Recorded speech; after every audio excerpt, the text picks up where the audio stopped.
Maria Lopez is forever grateful to the United States. Once she lived in a two-room shack made of sticks and mud. Now her family's house has concrete floors and walls, paid for by her husband when he worked undocumented in the U.S.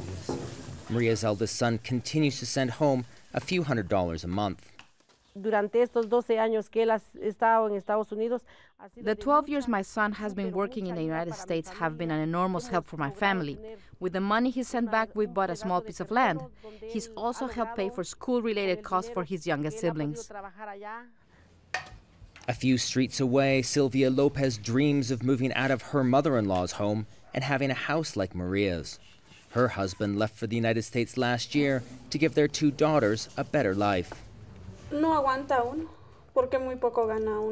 Wages here are so low, it's hard to support a family. In the U.S., you can earn enough to buy the things a family needs.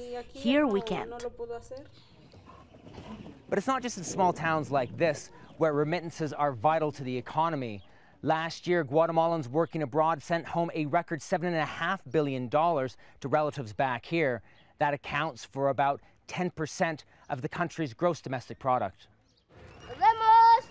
Despite this dependence, U.S. President Donald Trump's threats to build a border wall and deport millions of Latin Americans hasn't had the impact one might expect.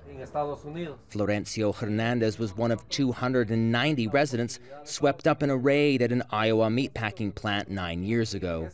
The deportations devastated the local economy, but over time people got their money together and paid traffickers to smuggle them back up north.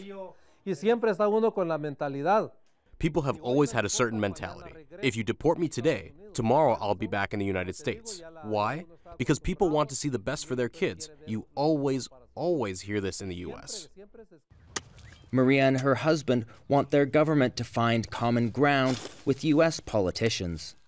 A legal path for Guatemalans wanting to plant a seed of hope for their family's future.